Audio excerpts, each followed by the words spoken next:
Web Créateur, épisode 33. Woup woup. Bienvenue sur Web Créateur, le podcast des entrepreneurs qui préfèrent créer un business profitable sur Internet, au service de leur vie, plutôt que d'être enfermés dans une boîte. Et maintenant, votre présentateur, Vanak Tok. Salut à tous les amis web créateurs, j'espère que vous vous portez bien. Moi, c'est la grande forme aujourd'hui, même si j'ai un petit peu de stress qui commence à arriver du fait que l'on est à quelques jours de ma toute première immersion. Comme vous le savez peut-être, j'ai réservé une salle de meeting, une salle de séminaire pour 16 personnes, donc ce sera en petit comité, mais ce sera déjà assez intimidant comme ça. Donc 16 personnes. Et on va étudier avec ces 16 personnes-là comment créer, d'un point de vue business en ligne, une offre incontournable et irrésistible. Donc, c'est beaucoup de préparation, c'est beaucoup de choses à anticiper, c'est beaucoup de... voilà, je suis tout seul pendant 2 jours à animer cet atelier de travail. Donc, voilà, il y a un petit stress qui commence à monter petit à petit. Je sais que ça va super bien se passer, mais étant donné qu'on est juste avant, comme d'habitude, eh bien... c'est pas très confortable, mais je sais que c'est lorsque c'est inconfortable que l'on progresse le plus. Je sais que je vais sortir extrêmement grandi de cette superbe expérience qui nous attend, qui m'attend moi, mais qui attend également les 16 participants qui feront partie de cette aventure, de cette immersion à Rennes les 18 et 19 avril prochains. Au moment où je vous parle, tout est parti en impression. J'ai plus qu'à peaufiner certaines choses et faire une espèce de répétition générale. Et normalement, je devrais être prêt pour le grand jour. Pour les personnes qui font partie du groupe Le Coin des Infopreneurs, le groupe Facebook Le Coin des Infopreneurs /Transfopreneurs, eh bien vous aurez un aperçu de tout cela puisque j'ai fait appel à un caméraman, à un vidéaste pour capter l'événement et donc je devrais avoir un petit clip vidéo pour vous donner un aperçu de comment est-ce que tout ça se déroule et j'ai vraiment hâte en fait de voir le résultat. Mais bon, je suis pas là aujourd'hui que pour vous parler de ça, puisqu'aujourd'hui j'ai un invité qui s'appelle Olivier Clémence. Alors d'habitude, je suis assez allergique à tout ce qui est e-commerce, à tout ce qui est dropshipping, c'est vraiment pas ma tasse de thé et voilà, c'est tout simplement un sujet qui ne m'intéresse pas. Mais là pour le coup, Olivier fait partie de ces personnes qui font de la formation pour les personnes qui veulent monter un e-commerce. Il les aide et il les coach à avoir une meilleure visibilité. C'est un expert en SEO. Et voilà, j'ai trouvé ça intéressant quand même de discuter avec lui, de voir comment est-ce qu'il évoluait dans son business et comment lui se formait également, comment lui, au cours de ces dernières années, il s'est positionné par rapport à ces e-commerçants. Je vous laisse sans plus attendre avec Olivier Clémence.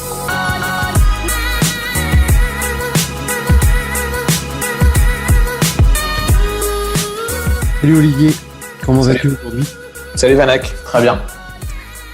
Est-ce que tu peux te présenter en quelques minutes pour les personnes qui ne te connaîtraient pas ? Oui, alors en fait, moi je suis, à la base je suis développeur. Maintenant je fais de la formation pour les e-commerçants, mais au départ je suis développeur. Je suis parti en fait de une passion de l'informatique que j'ai transformée ensuite en mon métier, tout simplement. Pendant longtemps, je m'amusais. Pour ceux qui sont un petit peu même génération que moi, ils ont peut-être eu un Amstrad, les vieux ordinateurs de l'époque, et je codais déjà là-dessus. Et du coup, j'ai commencé à faire du code et ça me plaisait vraiment bien. Et du coup, ce que j'ai fait, c'est que j'en ai fait mon métier. J'ai fait du développement. Et je suis arrivé à un stade où, en 2015, fin 2015, je me suis plus porté vers la formation et plus particulièrement la formation des e-commerçants. Ok. Ça veut dire que tu as été salarié pendant plusieurs années ? Non, pas du tout. Quand j'étais développeur, j'étais déjà à mon compte. En fait, j'ai essayé, j'ai fait comme plein de gens, j'ai fait du travail en intérim. En fait, j'étais déjà passionné d'informatique, mais j'avais pas en tête de me lancer dedans à mon compte en fait. Et donc j'ai fait des travaux en intérim, et des choses comme ça. J'ai aussi travaillé pour. Pendant combien de temps en intérim ? Ça a duré 2-3 ans peut-être. Okay. Et après, j'ai aussi fait un stage avant dans une entreprise qui éditait des journaux, des magazines. Et globalement, ça s'est rarement bien passé avec mes employeurs parce que j'ai une vraie problématique, c'est que si on me donne des consignes, je veux bien le faire, mais il faut que je comprenne pourquoi c'est intelligent de le faire. Et il y a des fois où peut-être que j'étais pas suffisamment malin pour comprendre que c'était intelligent de le faire, et il y a des fois où je pense aussi que les consignes n'étaient pas suffisamment intelligentes. Et, et voilà, ça menait souvent au clash en fait. Ok. Quand tu dis qu'en 2015, tu as switché vers la formation d'e-commerçant, concrètement, ça consistait en quoi? Les e-commerçants, c'était dans du dropshipping? Enfin, comment est-ce que Non. non, vraiment Alors, e-commerce, quoi? ouais, alors en fait, Shopify, tout ça, quoi. C'est ça? ouais, en fait, moi, en tant que développeur, je m'étais spécialisé sur une plateforme qui s'appelle PrestaShop, pardon. Et c'est une plateforme qui te permet de créer un site de commerce qui fonctionne un peu comme Shopify, qui va te permettre la même chose que Shopify, mais qui va pas avoir exactement le même fonctionnement. Parce que Shopify, tu vas payer un abonnement, alors que PrestaShop, c'est gratuit et tu vas payer pour des fonctionnalités supplémentaires. C'est un petit peu plus compliqué de lancer son site avec PrestaShop qu'avec Shopify. Mais voilà, ça se fait très bien. Et du coup, moi, je m'étais spécialisé sur cette plateforme-là en tant que développeur. Donc, je travaillais essentiellement avec des e-commerçants qui avaient déjà leur boutique en ligne de lancer, en fait. Alors, pour raconter toute l'histoire, au départ, j'ai commencé à faire du développement et j'avais pas de spécification particulière. Ensuite, je me suis spécialisé sur tout ce qui était création de site e-commerce. Et après, je me suis encore spécialisé sur intervenir sur des boutiques en ligne qui étaient déjà existantes, déjà fonctionnelles et qui faisaient déjà des ventes en fait. Donc pour ajouter des fonctionnalités, etc. Cette démarche de spécialisation, elle est venue du fait que plus tu es spécialisé, plus tu es expert dans ton domaine, plus tu peux facturer cher. Et aussi, la typologie de client n'était pas la même. C'est-à-dire que quand tu t'adresses à quelqu'un qui veut lancer sa boutique en ligne, il a beaucoup de budget à sortir un peu partout, aussi bien pour la création du site que le marketing, etc. Que quand tu t'adresses à quelqu'un qui a déjà une boutique en ligne qui fonctionne, il a déjà des revenus qui rentrent et il voit tout de suite l'intérêt d'améliorer sa boutique en ligne parce que c'est elle qui lui fait gagner de l'argent. Donc je me suis spécialisé là-dedans et en fait cette volonté de faire de la formation derrière, elle est venue du fait que je me suis rendu compte que moi aussi c'était quelque chose qui m'amusait de faire de la formation. Je préférais faire de la formation plutôt que du développement. J'ai quand même fait du développement pendant plus de 10 ans et qu'il y avait un vrai manque de formation au niveau des e-commerçants. Notamment, là où je me spécialise, c'est le référencement naturel des boutiques en ligne. Et il y a une vraie problématique pour les e-commerçants pour attirer du trafic et du trafic qui reste valable, c'est-à-dire du trafic sur lequel ils peuvent encore faire de la marge parce que la publicité est extrêmement chère, les marketplaces prennent des grosses marges, etc. Donc, le référencement naturel est tout indiqué. Maintenant, ils ont un vrai manque de formation à ce niveau-là et ils ont vraiment du mal à bien se positionner dans Google. En fait. Ok. Donc, quand est-ce que tu as... Alors, attends, c'est en 2015 que tu as commencé la formation de ces e-commerçants. Comment ça se déroulait? Comment tu t'es fait connaître? Comment tu as eu tes premiers clients? Alors, comme j'avais déjà... alors, j'ai fait comme j'avais déjà, en fait, Tu avais déjà du clientèle. Voilà. Une clientèle via le développement que tu faisais pour ces personnes. C'est ça. En fait, quand j'ai switché en fait de la prestation de service à la formation, il y avait autre chose à côté, c'est que j'avais créé des plugins en fait, des modules qu'on va installer sur une boutique PrestaShop. Donc en fait, c'est mes compétences en tant que développeur qui m'ont permis de créer ces produits-là et qui fait que les commerçants pouvaient les acheter et les installer directement sur leur boutique. Donc déjà, j'avais créé ça aussi, qui a été une première source de revenus que j'ai pu automatiser. Et j'avais déjà tous ces clients-là, en fait, tous les clients en prestation de service et tous les clients qui achetaient mes modules directement sur ma boutique en ligne. Donc déjà, j'avais une mailing list que je pouvais utiliser pour ça. Et j'avais aussi un blog sur lequel je donnais des conseils sans stratégie particulière, etc. C'était voilà des bouts de code que j'avais pas envie de perdre et que je partageais avec la communauté ou des choses comme ça, qui m'amenaient du trafic de e-commerçants qui cherchaient des solutions à quelques petits problèmes, etc. Et j'ai réutilisé ce blog-là, j'ai augmenté le trafic et la notoriété de ce blog-là pour m'amener plus de clients et les amener à prendre ma formation en fait. Ok. À cette époque-là, tu avais, avant de démarrer la formation ou les formations de ces personnes-là, ta mailing list, elle était de combien et aujourd'hui, elle est de combien? Ma mailing list, ça devait être de 2000 personnes, je pense. Et maintenant, elle est à 10 000, 9 900, quelque chose. Ok. Je n'ai pas encore atteint les 10 000 exactement. Ok. Et c'est intéressant parce que souvent les gens ont, enfin 2000, je sais pas, 2000 mails, tu considères que c'est beaucoup ou c'est pas beaucoup? Bah, ça va dépendre déjà de la niche dans laquelle tu es. Parce que là, c'est vrai que c'est 2000 mails, mais dans une niche qui est hyper spécialisée et que du coup, c'est vrai que enfin, je connais moins bien ce domaine-là, mais est-ce que tu as beaucoup de concurrents qui se positionnent sur la formation d'e-commerçants? Alors, sur la formation d'e-commerçant, il n'y en a pas tant que ça. Il y en a quand même, mais il n'y en a pas tant que ça. Après, ça reste des gros concurrents quand même. Maintenant, moi, au départ, déjà, les 2000 mails, c'était non seulement des e-commerçants, mais en plus des e-commerçants qui utilisaient PrestaShop. Maintenant, je me suis élargi un peu, donc je ne traite pas que PrestaShop. D'accord. Mais donc, c'était encore plus niché, en fait. Encore plus niché, ouais. Et maintenant, là, voilà, sur les 9000, je sais plus combien d'emails que j'ai, ce ne sont que des e-commerçants. Ok. Et il y a une grosse majorité qui reste encore des personnes qui utilisent PrestaShop. Et voilà, ça reste que des e-commerçants. Je pense que cette liste-là, elle peut encore beaucoup grossir, clairement, mais ça reste une assez grosse liste dans le marché, en fait. Quand je vais sur des salons et que je discute avec des agences qui ont 5, 6, 7, 10 employés, etc., quand on discute et puis s'ils me demandent combien j'ai de personnes sur ma mailing list, tout de suite, la conversation elle devient plus sérieuse entre nous parce que ils n'ont pas le même nombre d'emails dans leur liste. Ok. C'est intéressant, ça. Parce que toi, aujourd'hui, on est d'accord que tu travailles tout seul et tu veux dire que d'autres agences avec plus de salariés n'ont pas forcément ce même nombre d'emails. Non, clairement, parce qu'ils n'ont pas forcément une stratégie. Ils savent qu'avoir des emails c'est pratique, etc., mais ils mettent pas forcément les ressources pour collecter ces emails-là. Et du coup, bah, ils en collectent moins. Et c'est vrai que quand tu arrives tout seul en tant que blogueur, entre guillemets, avec 10 000 emails, ils te prennent un peu plus au sérieux derrière si tu veux faire du partenariat avec eux. Ok. Est-ce qu'aujourd'hui, tu as complètement switché, c'est-à-dire que tu as complètement arrêté de développer et que tu t'es consacré exclusivement à la formation des e-commerçants? Ou est-ce que tu peux encore faire des prestations Non, je fais plus du tout de prestations. En fait, je me suis entouré de partenaires, bah, justement du fait de toutes les prestations de services que j'ai pu faire. J'ai été en contact avec d'autres partenaires parce que voilà, à un moment, tu as besoin d'un graphiste, tu vas travailler avec un graphiste. À un moment, tu as besoin d'un designer. À un moment, tu travailles à plusieurs sur un projet en tant que plusieurs développeurs. J'ai réuni toutes ces personnes dont je savais qu'ils travaillaient bien. Et en fait, sur mon blog, quand on me demande de la prestation de service, je redirige vers ces gens-là, en fait. Donc, souvent, ils ont parfois trop de travail parce que je leur redirige assez souvent, en fait. D'accord. Je sais plus combien, je crois que j'ai regardé sur 2018, j'ai envoyé plus de 300 personnes aux prestataires autour de moi, en fait. D'accord, quand même.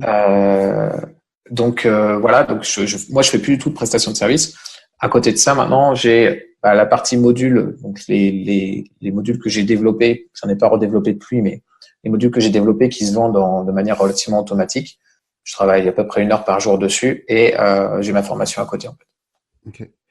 Est-ce que tu peux nous donner un ordre d'idée de combien ou du pourcentage que ça représente les modules? Donc c'est ça, c'est les plugins dont tu parlais tout à l'heure, les plugins PrestaShop qui se vendent automatiquement. C'est 50. Là, on est à,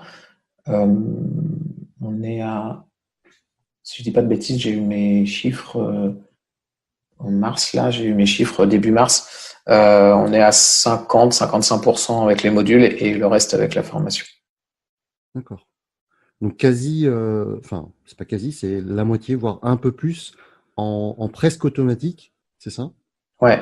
Et la partie formation. Alors formation, c'est peut-être que j'ai mal compris, hein, c'est peut-être quelque chose qui est aussi automatisé, ou est-ce que c'est une formation en ligne qui est déjà tournée et que tu vends, ou est-ce qu'il y a autre chose? Alors jusqu'à septembre 2000, non même novembre 2018, c'était une formation en vidéo en fait, mais moi je trouve que c'était pas suffisant en fait. Je voulais qu'il y ait plus d'accompagnement en fait à ce niveau-là, et je voulais faire une formation encore meilleure que ça. Même si tous mes clients me disaient que ma formation était très bien, Par contre, je trouvais qu'ils avaient du mal à appliquer, en fait, à s'y mettre, parce que le référencement, ça prend du temps, etc. Donc, du coup, j'ai fermé cette formation-là en toute fin 2018. J'ai décidé de vendre du coaching, en fait, où je reprends ma formation et que j'ai complètement remodelé, amélioré. Là, on travaille directement sur le site du client. Et il y a des coachings de suivi derrière pour que il y ait ce côté motivation et aussi le côté attention, là, t'as pas appliqué exactement comme j'avais dit, là, tu t'es trompé, etc. Le but, c'est qu'à la fin du coaching, ils soient sûrs et certains de savoir ce qu'ils doivent faire et à quel rythme ils doivent faire, etc., etc. C'est intéressant cette approche parce que c'est un petit peu l'approche que moi-même j'ai prise vis-à-vis du coaching. Finalement, tu t'es rendu compte, et tu vas me confirmer ça, mais que avec une simple formation en vidéo, un truc où la personne est censée être autonome pour avancer, pour appliquer, tu t'es rendu compte finalement que soit la personne elle lâchait, soit la personne elle implémentait pas tout de suite, et du coup elle laissait un peu traîner. Et finalement, tu as proposé cet accompagnement, ce coaching, parce que finalement, tu voulais donner les coups de pied aux fesses pour que la personne, elle avance vraiment et qu'elle applique ce que tu proposais. Finalement, le contenu en soi est presque le même si tu l'as amélioré, et je l'ai entendu. Mais c'est surtout l'accompagnement qui fait que la personne, elle est presque obligée d'appliquer ce que tu lui proposes.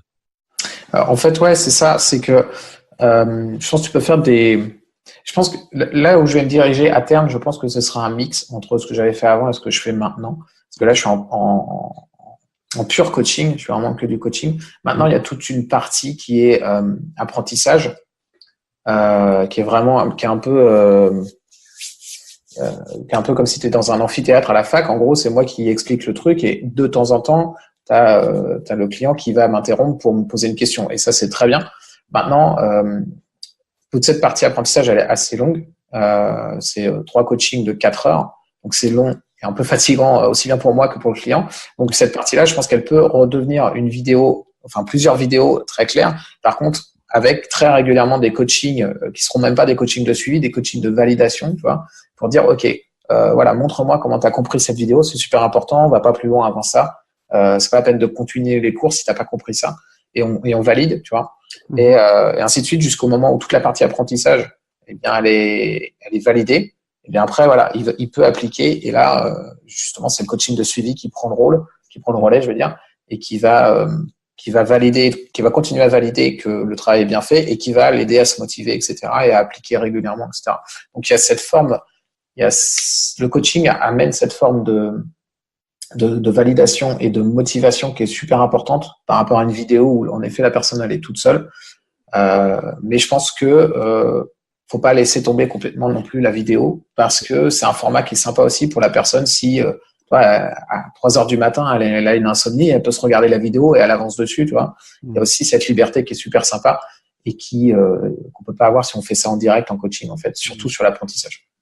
Ok. Et pour le coup, la formation que tu avais déjà tournée, elle est devenue obsolète et tu pourrais pas la réutiliser aujourd'hui au sein de ton coaching?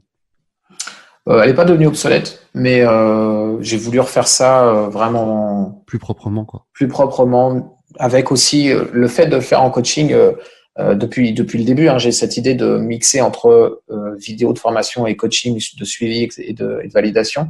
Mais je suis pas parti direct pour créer les vidéos parce que je voulais vraiment avoir les feedbacks tout de suite de mes clients. Et j'améliore mon cours. À chaque fin de coaching, j'améliore mon cours, je corrige un petit truc, je rajoute un élément parce que je vois que le client, c'était pas clair. J'en enlève un parce que je vois que justement, ça embrouille le client et puis qu'il en a pas besoin. J'affine vraiment le truc.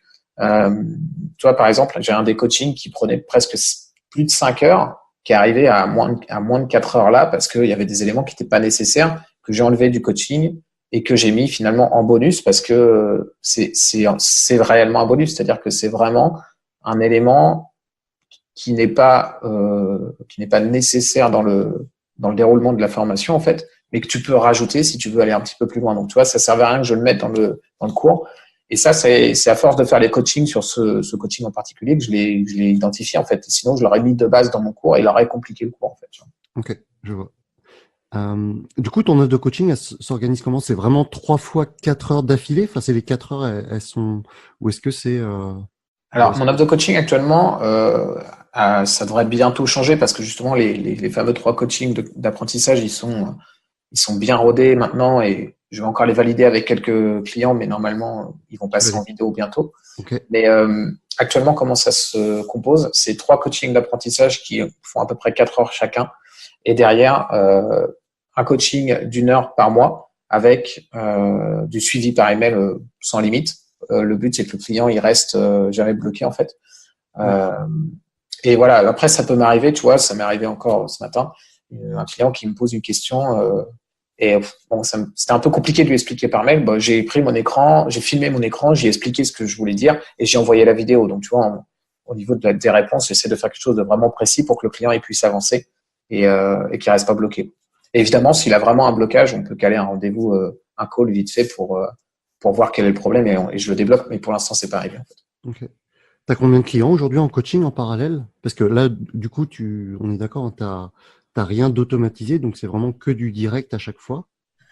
T'arrives à avoir combien, ou tu penses gérer jusqu'à combien de clients en direct? Alors, en même temps, je pense que je peux en avoir pour l'instant 5 ou 6 par mois, je pense. Maintenant, ça va vite évoluer quand je vais mettre ces fameux coachings qui me prennent beaucoup de temps en vidéo. Là, je vais pouvoir avoir plus de volume. Et actuellement, j'ai lancé l'offre en mi-janvier et j'ai 7 clients actuellement. Ok. Intéressant. Comment tu te vois? Donc là, les vidéos, tu vas les tourner prochainement, hein, c'est ce que j'ai compris. T'attends encore une ou deux, enfin quelques validations, on va dire. Une fois que tu auras cette nouvelle offre que j'ai que je vais dire que je vais appeler hybride, comment tu te vois évoluer par la suite? Comment, je sais pas, dans 5 ans, tu te vois comment ton business? Alors, déjà, cette offre, une fois qu'elle sera hybride, ça me plaît bien comme terme. Une fois qu'elle sera hybride, je vais pouvoir la scaler beaucoup plus rapidement, enfin beaucoup de façon plus efficace, parce que là, clairement, je suis très vite limité hein, quand je fais des coachings de 4 heures. Tu vas s'imaginer qu'en termes d'énergie, je suis assez limité à la fin. J'imagine bien. Faut savoir aussi que je vends ce coaching au téléphone, donc je peux avoir 2-3 appels plus un coaching de 4 heures dans une journée. Donc là, ça devient vraiment compliqué en termes d'énergie et de fatigue, etc.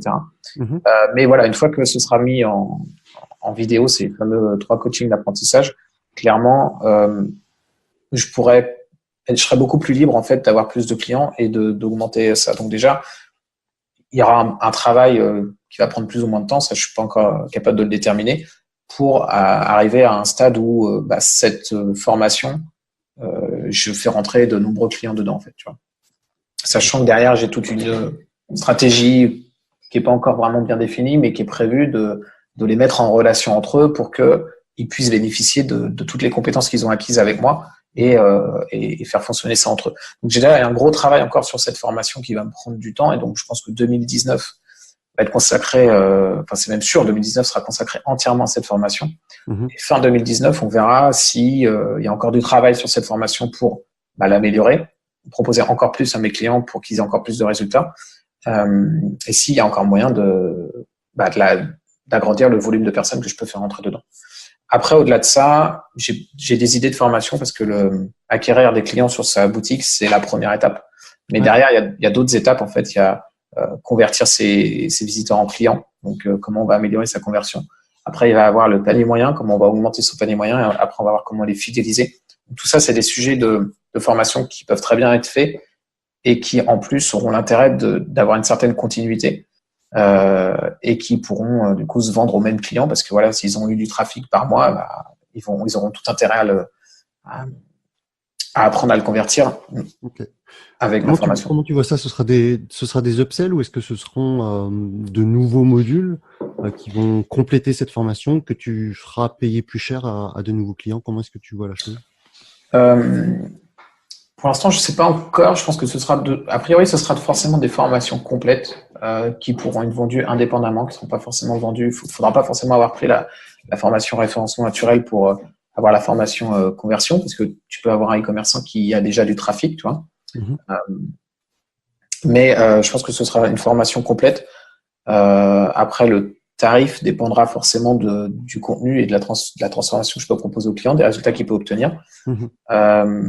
Maintenant, il y a des chances que ce soit, de la façon dont je l'imagine actuellement, il y a des chances que ce soit crescendo au niveau du tarif, dans la mesure où si un client a déjà du trafic et que tu lui changes son taux de conversion je sais pas, il passe de 2 à 4 ou à 5, Mhm. le retour sur investissement, il est gigantesque et immédiat, en fait. Mhm. Donc, il y a tout intérêt derrière ça paraît logique derrière que cette formation soit plus chère parce que les résultats seront beaucoup plus rapides et plus efficaces qu'une formation sur le trafic, en fait. Mhm. Intéressant. Mhm. Comment ça se passe chez toi aujourd'hui? C'est quoi une journée classique chez Olivier? Alors, une journée classique, je te la fais depuis le moment où je me lève. Allez, soyons fous. Ça marche. Globalement, je me lève toujours à la même heure. J'ai mon réveil, je me lève à 7 heures et je m'occupe de mes enfants pour qu'ils aillent à l'école. Mhm. Pendant ce temps-là, ils sont relativement autonomes, donc ça va, hein, c'est pas très compliqué. Ils ont quel Euh, âge? Ils ont 6 et 10 ans. Ok. Et voilà, donc je lis rapidement deux, trois choses deux, trois trucs sur mon smartphone. Et après, une fois que je suis revenu de l'école, là, j'ai une routine qui me permet de me mettre en mode boulot, en fait, en mode travail, Ok. efficacité. En gros, je commence par 10 minutes de méditation. Et Ok. ensuite, je lis. J'ai un rituel du matin où je lis la vision vers quoi je veux aller. Ok. Je lis aussi des affirmations. Ok. Et je lis aussi des règles. Et aussi un livre que j'ai lu qui s'appelle The Success Principles donne beaucoup de conseils, de règles que je trouve vraiment super sympa. Donc j'en ai repris pas mal, que je me relis à chaque fois. Jack Canfield. Mhm. Voilà, exactement. Ouais. Pour que je me relis à chaque fois pour me les ancrer, en fait. Ok, excellent. Tu fais ça depuis longtemps, cette Et ben, routine? ça a commencé en même temps que j'ai décidé de lancer la formation, en fait. D'accord. Et alors, j'avais une routine que je tenais plus ou moins et qui changeait régulièrement, mais là, depuis janvier, elle n'a pas bougé. Ok. C'est toujours la même. Et simplement, je rajoute peut-être une affirmation par-ci ou je modifie une règle par-là, mais globalement, c'est toujours la même chose. Ok. Donc ça, cette routine matinale, c'est ce qui te permet de te mettre en haute énergie et aussi de te mettre en focus pour le démarrage de ta journée finalement. C'est ça. Ok. Du coup, ça m'amène à 9 heures. Je commence à travailler à 9 heures. Ouais. Et après, la première chose à faire, c'est que je regarde mes mails, les mails spécifiques au SAV de mes modules, donc les plugins dont je parlais tout à l'heure. Mhm. Donc, je regarde ça, ça me prend très peu de temps et j'ai une personne de toute façon qui s'occupe du SAV. Donc, simplement là, j'ai changé de personne, donc je suis obligé de re-regarder mes mails et puis de transférer parce que il y a une forme d'apprentissage avec cette personne-là qui doit apprendre à traiter ces mails-là. Ok. Mais globalement, je dois juste regarder, valider s'il a des questions, si la personne qui gère le SAV pour moi, elle a des questions à me poser. Et ça me prend 10, 15 minutes. Et ensuite, je commence par ma tâche la plus importante de la journée. Ok. Après, il peut y avoir des appels clients et des coachings de clients, enfin des appels de prospects et des coachings de clients. Mhm. Tu disais là Qui tout à l'heure s'intercalent. que tu avais des sessions de 4 heures de coaching. Aujourd'hui, tu en as combien par semaine des sessions comme ça? Pour cette semaine, j'en ai qu'une. Après, je peux en avoir 2, voire 3. Ok. Après, j'essaie d'éviter d'en avoir plus parce que voilà, ça demande beaucoup d'énergie, quoi. Ok, ça marche. Et du coup, ouais, donc une fois que j'ai fait la chose la plus importante, donc je toujours des bricoles que j'intercale entre les appels avec les clients Mm. et j'essaie de finir ma journée à 17h30. La plupart du temps, d'ailleurs, je finis ma journée à 17h30. Et derrière, un jour sur deux, je vais à la salle de sport. Ok, intéressant. C'est quoi Est-ce que tu as un objectif précis en particulier que tu as en tête? Est-ce que c'est peut-être un chiffre d'affaires pour 2019? Est-ce que c'est, je sais pas, un objectif business? Ouais, j'ai un objectif qui est assez clair, qui est d'atteindre les 180 000 euros de chiffre d'affaires en fin 2019. Ok, donc Euh, 180. Donc 15K par mois, c'est ça l'idée? Ouais, et ça va passer par cette formation qui doit se développer, quoi. Ok. Euh, Juste en comparaison, en 2018, tu avais fait combien pour savoir un peu Et j'avais fait 98 000. 98 000, c'est vrai, on en avait parlé. Ok. Presque les 6 chiffres. C'est ça, raté. Raté. Euh, Aujourd'hui, même si je connais la réponse puisqu'on s'est croisé il y a quelque temps quand même, il n'y a pas très longtemps, comment tu te formes, est-ce que tu te formes, est-ce que tu te fais coacher, est-ce que tu suis un mastermind, comment est-ce que tu évolues tout simplement au niveau business? Ouais, alors je me forme tout le temps en fait. Alors, en fait, toute la période où je faisais de la prestation de service, j'avais un peu l'impression de tout savoir et du coup, je me formais pas. Je Mm. me formais en autodidacte Ok. comme beaucoup de développeurs d'ailleurs, je pense qu'on a un ego un peu surdimensionné. Euh, et quand j'ai décidé finalement d'arrêter un peu la prestation de service, il fallait que je travaille le marketing et tout ça. Et donc, j'ai commencé à me former et je me suis rendu compte que c'était pas forcément top d'avoir un ego surdimensionné. Mm. Et je commence à me former et depuis j'arrête pas en fait. Je me forme tout le temps. J'ai toujours une formation en cours, même plusieurs souvent. Mm. Euh, et en fait, la problème là 2019, clairement, il faut même que je me calme sur les formations parce que sinon je vais en faire beaucoup trop quoi. J'ai commencé à utiliser en février, j'avais utilisé le budget que j'ai utilisé en 2018 en fait. Donc D'accord. clairement, il faut que je me calme aussi parce que se former c'est bien, mais derrière faut appliquer aussi. Et C'est si quoi on le budget en 2018 que tu as utilisé pour tes formations ou du coaching en pour, 2018, j'ai combien tu as utilisé, investi en toi finalement? ouais, j'ai investi 12 000 euros, je crois. D'accord? Alors c'est pas tout à fait vrai, j'ai pas fait exactement pareil, parce que en février, j'ai investi 10 000 euros. Donc, en gros, toi, il manque 2 000 euros pour faire si je veux rester sur le même budget. Après, rien m'oblige à rester sur le même budget, mais la problématique, elle est que, au-delà du chiffre d'affaires que tu vas investir, c'est que la formation, si tu la prends, c'est aussi pour déjà la consulter. Et Ça, pour c'est pas un problème. Et l'appliquer. l'appliquer, quoi. Donc, voilà, on était ensemble à une formation, immersion de Romain Collignon. Ouais. Clairement, quand tu repars de ça, tu as du boulot. Mm. Et si tu t'es venu et que tu ne fais rien derrière, tu es venu pour rien, en fait. Mm. Tout à fait. Donc, au-delà de se rencontrer et de pouvoir discuter comme on l'a fait, etc., c'est très sympa. Mais voilà, il y a un vrai intérêt à appliquer derrière si tu veux avancer. Mm. Et tu peux pas avoir 10 formations en même temps, quoi. Mhm. Ok, super. Euh, je te propose de passer de transitionner aux 3 questions de fin. La première question que j'ai pour toi, Olivier, c'est est-ce que dans les 6 derniers mois, tu as acheté un objet de moins de 100 euros qui t'a influencé positivement dans ta vie et que tu conseillerais à un de tes proches? Ouais, alors l'objet auquel je pense, en fait, c'est stupide comme objet, mais je trouve ça super pratique en fait. Ok, C'est que tu vois, j'ai tendance à faire des vidéos en fait que je vais mettre sur ma chaîne YouTube et puis surtout que je vais mettre dans mes articles de blog. J'ai pas de stratégie particulière sur mes vidéos. J'ai pas de stratégie sur YouTube en fait. C'est simplement pour donner des informations supplémentaires dans mes articles de blog qui sont plus faciles à digérer sous forme de vidéo en fait. d'accord. Et du coup, j'ai acheté, hein, comme plein de gens, j'avais acheté, tu sais, tout le système d'éclairage, etc. Et c'est un peu long à installer. Quand tu veux faire une vidéo de 5 minutes, c'est un peu galère, quoi. Ouais. Et du coup, en Les fait, softbox, les machins avec ouais, voilà. En fait, là, du coup, ce que j'ai, c'est Ok. que j'ai une webcam, donc j'avais déjà qui filme en haute qualité, mais dès que tu te filmes avec, t'as pas l'éclairage qui va bien. Et donc, j'ai juste acheté un support, en fait, qui se branche en USB. C'est un support où tu mets ta webcam dessus et t'as une lumière, en fait, qui est juste à côté de ta webcam. Et, euh, et je crois que ça coûte 30 euros, 20 ou 25 C'est euros. énorme. C'est énorme parce que j'ai acheté ça la semaine dernière et que je connaissais pas le système. Et voilà, en 30 secondes, tu as ton éclairage, ta webcam qui est en face, tu fais une vidéo vite fait à l'arrache, et puis c'est bon, quoi. En fait, elle est propre, ta vidéo, tu vois. Non, mais ce qui est énorme, c'est que t'en parles aujourd'hui et que je connaissais pas l'objet avant, quoi. Avant, j'utilisais un pauvre trépied,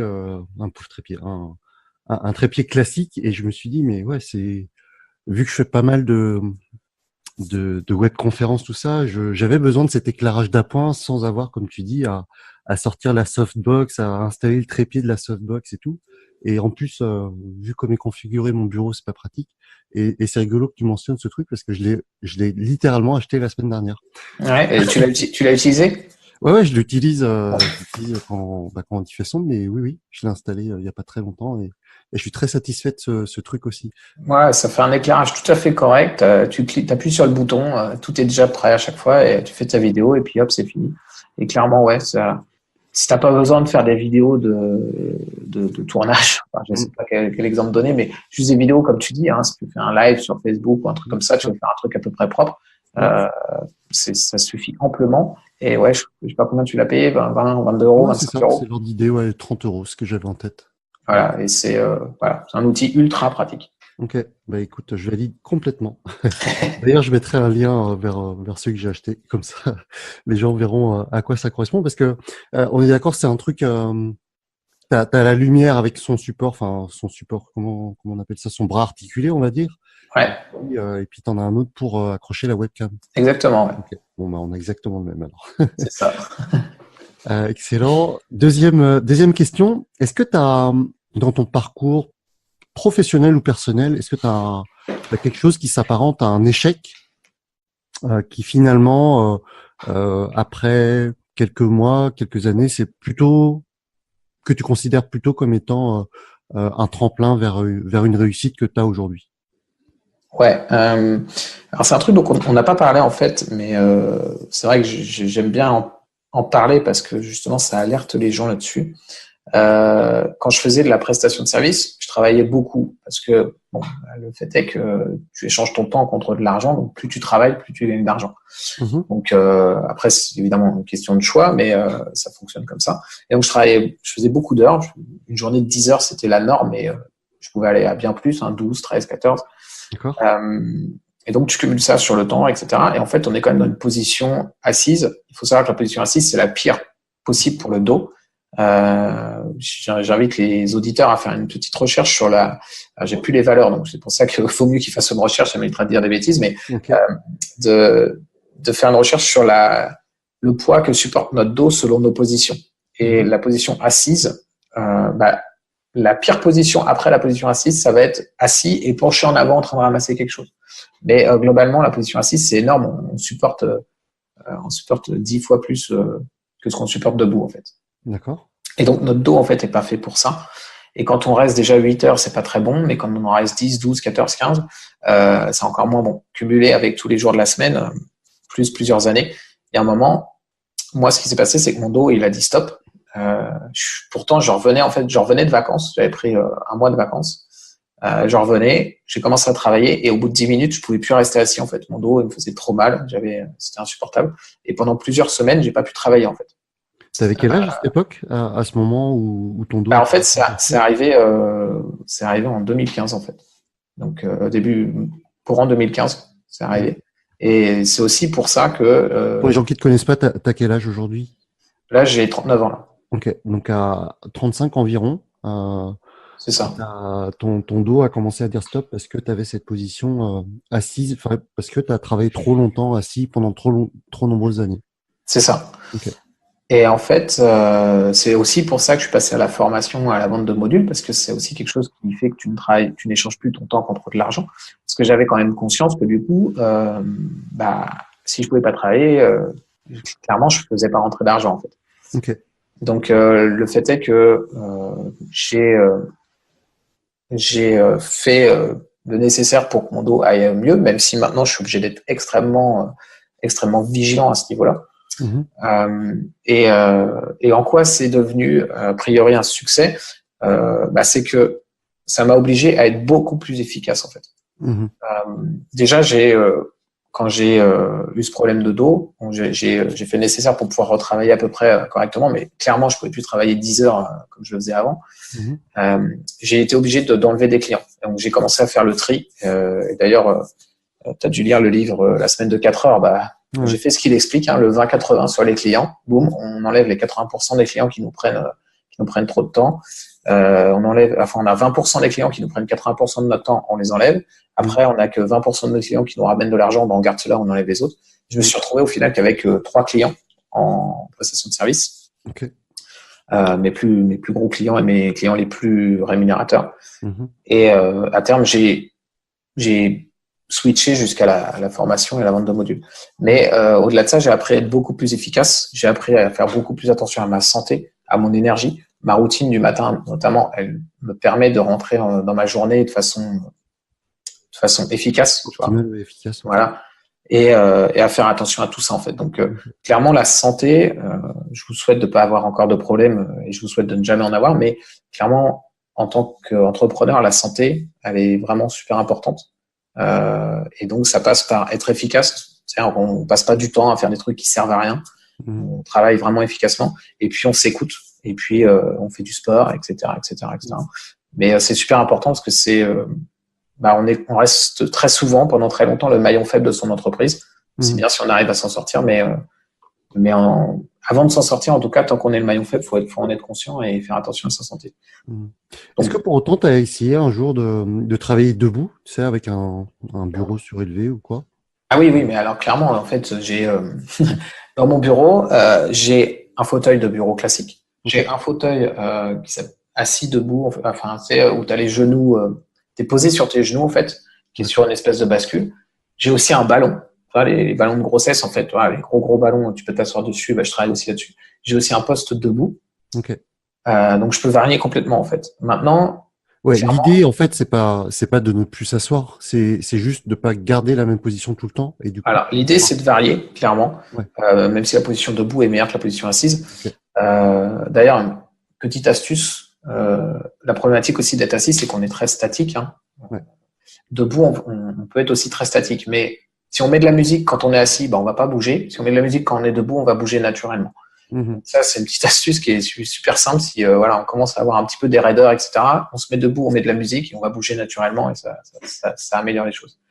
Ok. Euh, mais au-delà du fait d'avoir toutes ces positions différentes, euh, ce qui se passe, toi, il y a un des médecins que j'ai vu, j'en ai vu beaucoup, un des médecins que j'ai vu qui m'a donné une image assez éloquente. Il m'a dit en fait, voilà, travailler des heures et des heures et des heures assis, surtout si vous avez le dos qui est pas forcément très droit, comme plein de gens. Hein. Moi, j'ai le dos j'ai une scoliose et une kyphose, mais ça n'a rien d'exceptionnel. Il y a plein de gens qui ont ce problème-là. Mhm. En gros, c'est comme si vous roulez à 240 avec le frein à main pendant 10 ans. Quoi. Et à un moment, ça casse. Et une fois que ça casse, on a abîmé plein de choses. Et même si on se met debout, même si on fait ci, même si on fait ça, les problèmes, ils sont là, en fait. Mhm. Donc, on a un peu cassé la machine. Il faut essayer d'améliorer les choses. On peut vivre avec, hein, mais et voilà. Moi, clairement, je peux pas. Maintenant, je ne peux plus faire 3 jours dans la semaine où je travaille super intensément à faire 10 heures par jour parce que clairement, le troisième jour, j'ai extrêmement mal au dos. Ok. Ok.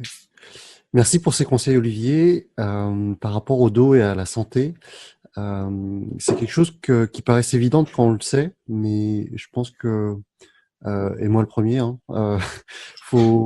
c'est comme toute chose en fait, faut juste appliquer, ok, pour éviter le mal de dos, bah, faut se mettre plus souvent debout, faut bouger un peu plus, faut varier les positions. Donc, merci pour ces récaps, c'est important. Dernière question, Olivier, si tu possédais un panneau publicitaire géant, qu'est-ce que tu voudrais mettre dessus? Qu'est-ce que tu dirais et pourquoi? Bah écoute, ça va rejoindre ce que je disais avant en fait. Ok. Exactement, qu'est-ce que je mettrais? Je mettrais préférer.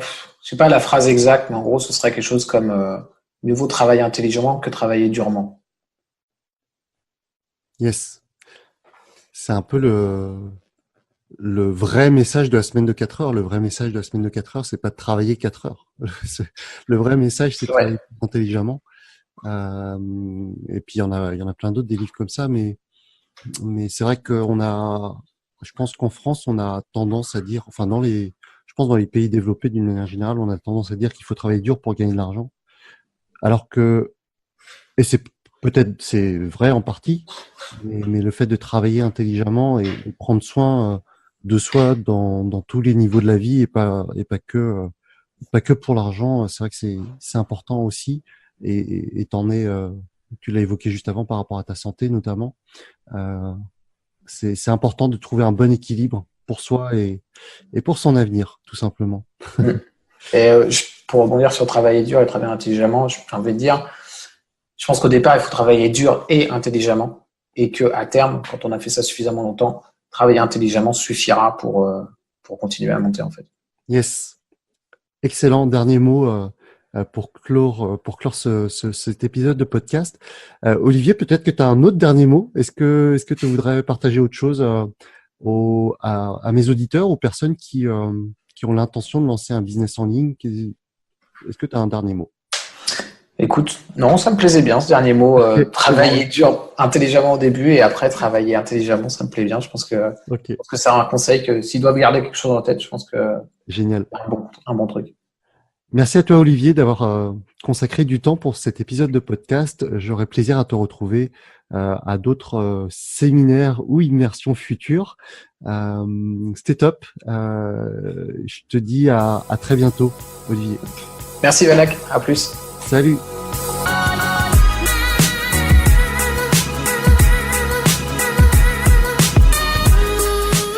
Voilà pour cette interview. Je remercie Olivier Clémence de m'avoir accordé de son temps pour la réaliser.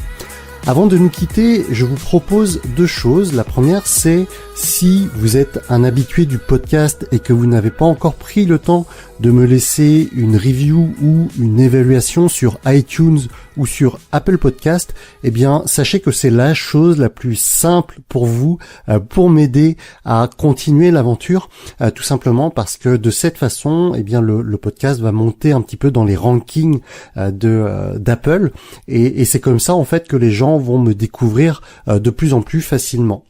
La deuxième chose, c'est si vous n'êtes pas encore inscrit sur mon groupe Facebook, le coin des infopreneurs /transfopreneurs, eh bien n'hésitez pas à venir nous rejoindre. C'est un groupe que je veux uni, un groupe d'entraide, un groupe où les gens veulent partager à la fois leurs questionnements, mais aussi leurs victoires pour que l'on avance ensemble, et ça, peu importe le niveau que vous avez en web marketing, à partir du moment où vous avez quand même des choses à partager et à partir du moment où vous êtes dans une optique d'entraide mutuelle. Voilà. Pour terminer, vous pourrez retrouver l'ensemble des informations dédiées à cet épisode de podcast sur l'adresse webcreator.com/WCA 033, webcreator.com/WCA 033.